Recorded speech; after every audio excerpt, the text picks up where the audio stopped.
So it is my honor to introduce Deputy Mayor Phil Thompson, and I'd like to do so with a few words.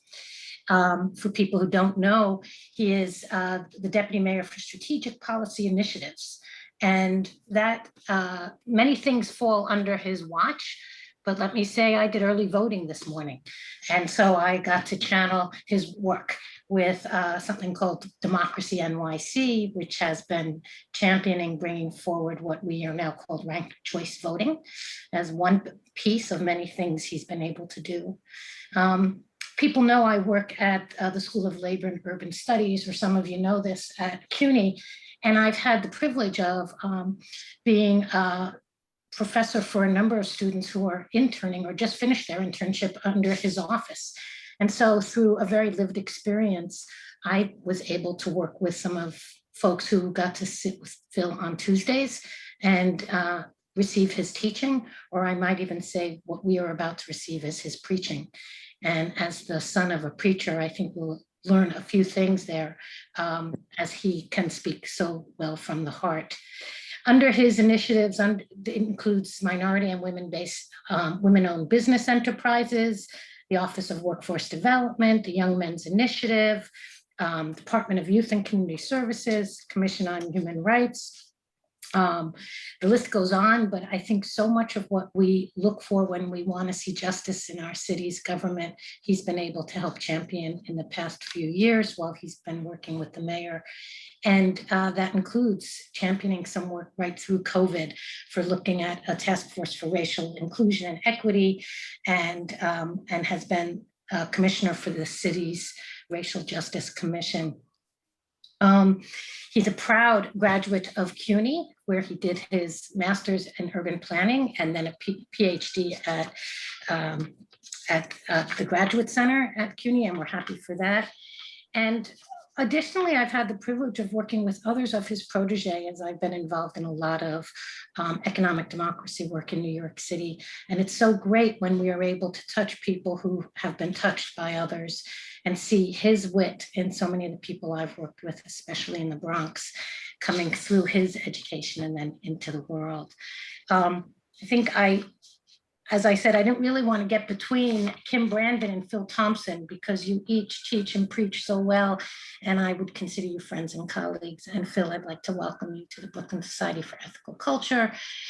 You'll have your chance to talk. There'll be an interlude with another song with Dupre, Lindsay, and Barry, and we'll take Q&A, but I think the best way to handle Q&A with this many people is please put them in the chat, and I'll handle that at the back end of our service. Thank you, Phil Thompson. Thank you, Rebecca. Thank you, Kim. It's a pleasure and honor for me to be with you this morning. Thank you for the songs and the inspiring poems as well. And it's really special for me to be able to speak to you in commemoration of Juneteenth. This is the first time I've been asked to speak before an audience on the significance of Juneteenth, and I certainly welcome the opportunity to reflect on the meaning of freedom from slavery. The topic is deeply personal for me, as it is for most people of African descent in the Americas. I will tell you why. My father was raised from age 4 by his grandmother in Virginia because his mother died giving birth to his younger brother. My great-grandmother, whom we called Ma Bessie, is the one who raised my father, but she also lived with us for a while when I was very young. My Ma Bessie kept a Bible that had belonged to her mother, my great-great-grandmother. And in that Bible, my great-great-grandmother recorded the day that Ma Bessie's sister was born. She wrote in big, bold letters, "Born free." My dad died when I was 7, and my mom became very ill when I was 9. So I lived with my mother's parents from age 10 until I was an adult. We lived in a small town in Pennsylvania, just a few miles north of the Mason-Dixon line, which means it was just a few miles north of Maryland and the line that separated the northern states from the slave South during the 1800s. My grandmother's most prized possession was a small cloth sack with some silver dollars in it that came from the early 1800s. These were the first dollars her ancestors had earned after their escape from slavery. Her ancestors saved those dollars to pass them down through the generations as a reminder. The dollar symbolized freedom for them. My mother's father was originally from North Carolina. His mother's brother, his Uncle Jerry, had been a slave. I once asked my grandfather to tell me what he knew about slavery. He said that Uncle Jerry told him that the worst thing about slavery was the daily humiliation. He said women in the family would be pulled out of the shack where they lived at night behind a bush and raped within earshot of the entire family. And there wasn't anything they could do about it. I only saw my grandfather cry twice in my life. Once was when my grandmother died, and the second time was when he told me this story.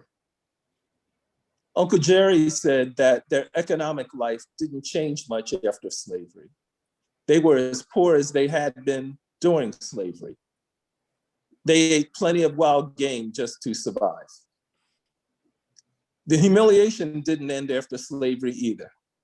My grandfather told me that one day in the early 1920s, a Ferris wheel came to Durham, North Carolina, and this was a big deal. He saved his money, he bought a white suit and a white hat, and he invited his sweetheart to ride with him on the Ferris wheel. In the seat behind them, a drunk white man got on board. And when the Ferris wheel went up high and began on its way down, the white man was on top of them. The white man leaned over and threw up all over my grandfather's white hat and his white suit deliberately. My grandfather said there was nothing he could do about it because this was during Jim Crow. My grandfather didn't believe that Black people had ever been truly free, only somewhat less humiliated.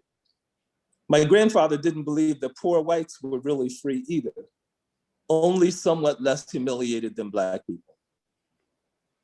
I wanted you to know a little bit about my family's history so you might understand why the Juneteenth event and the topic of freedom from slavery is a complicated one for me, as I'm sure it is for many Black people.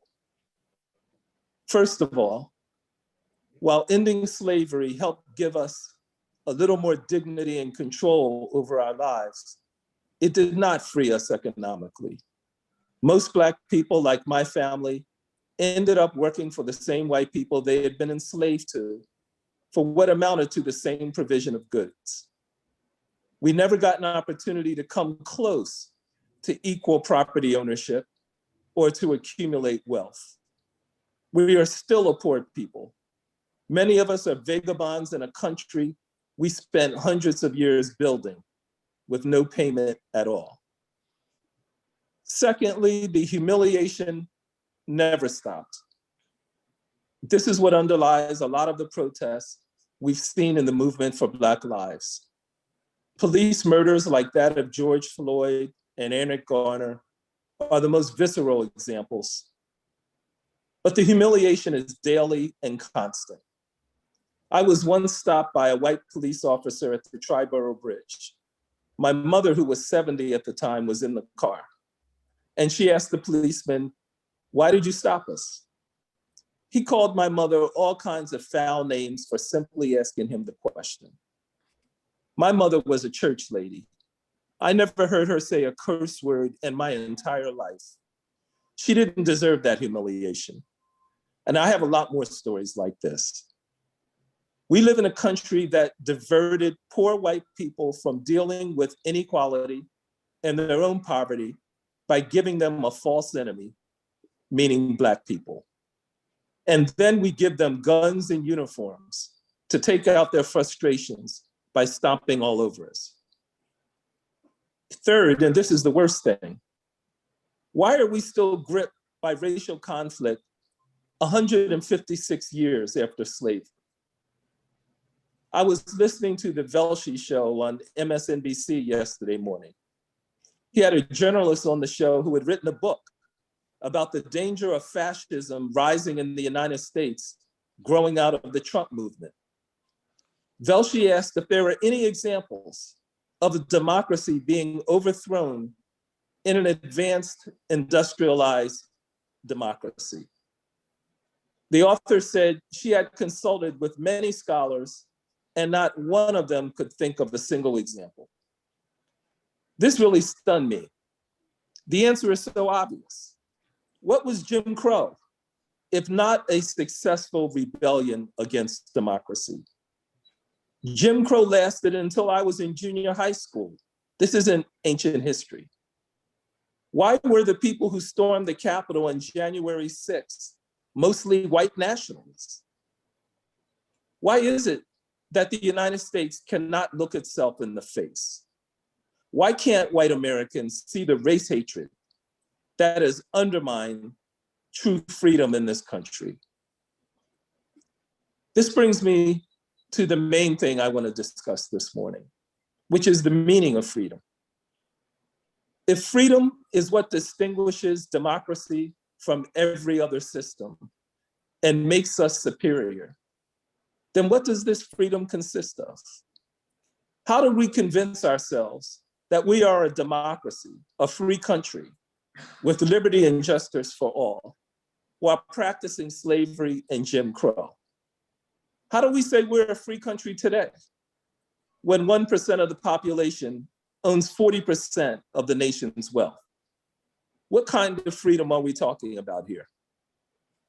Indeed, we have a peculiar notion of freedom in this country. We talk about freedom as free will, the ability to do what you want to do without government getting in your way. So freedom in this way can be individualized. I'm doing what I want to do. I'm free, even if you aren't. Or my freedom is so valuable, it's worth sacrificing yours. My question is this really freedom? Of course, it isn't freedom for the oppressed person, but is a willing participant in a system that oppresses others truly free? Is freedom something that can be divided between haves and have-nots? You can live in a gated community surrounded by security guards and patrolled by the NYPD. You can avoid riding in the subway or going to low-income parts of the city. But is this freedom? Or are you living in a golden jailhouse?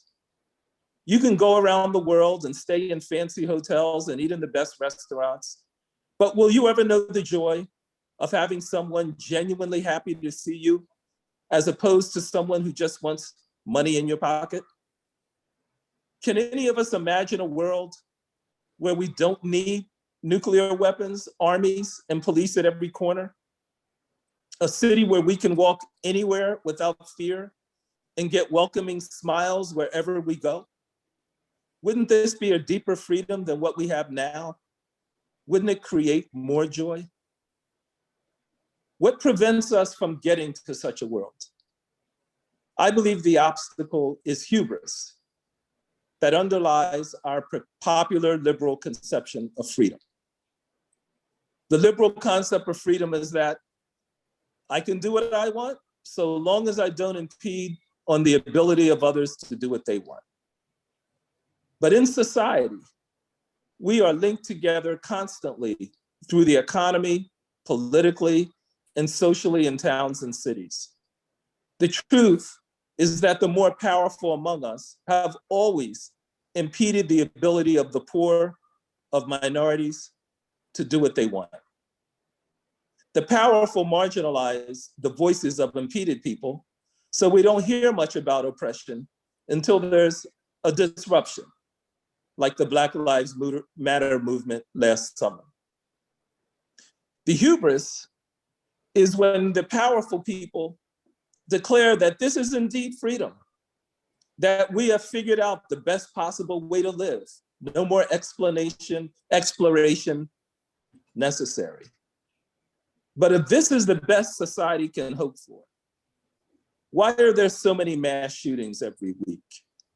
Why are so many Americans depressed and drugged up? Why is there not more joy? Freedom, I suggest, is not something that individuals can possess by themselves. We must share freedom broadly, or none of us can have it.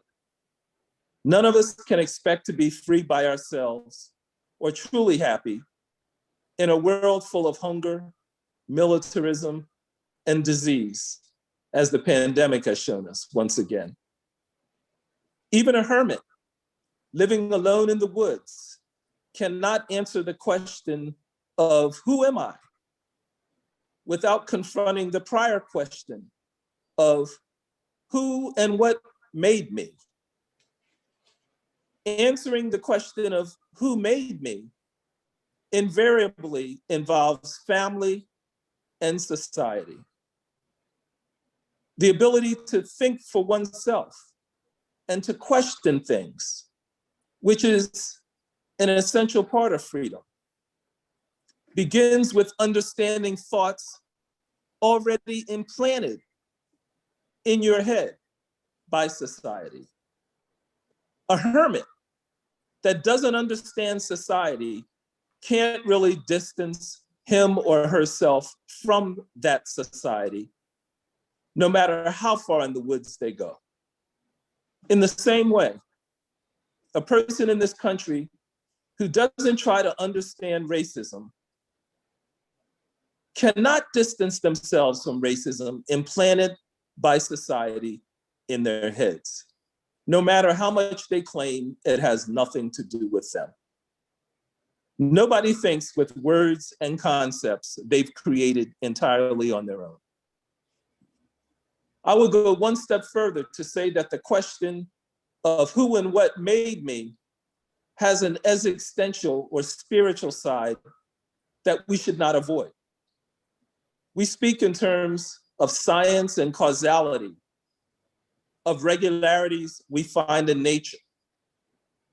But underlying those regularities is the great unknown.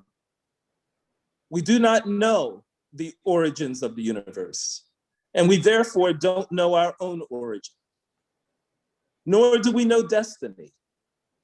What we see is regularities and relationships, even that between space and time, may only be coincidences of our galaxy.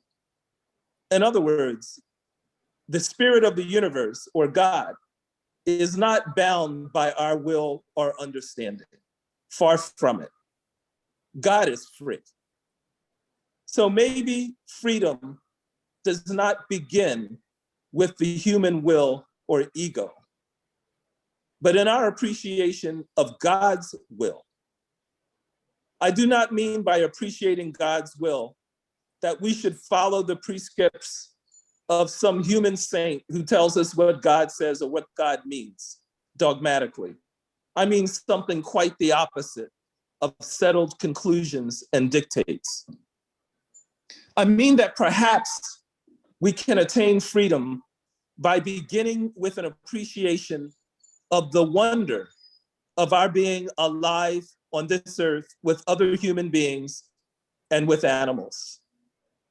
Maybe the questioning that underlies the human desire for freedom begins with the wonder of our existence.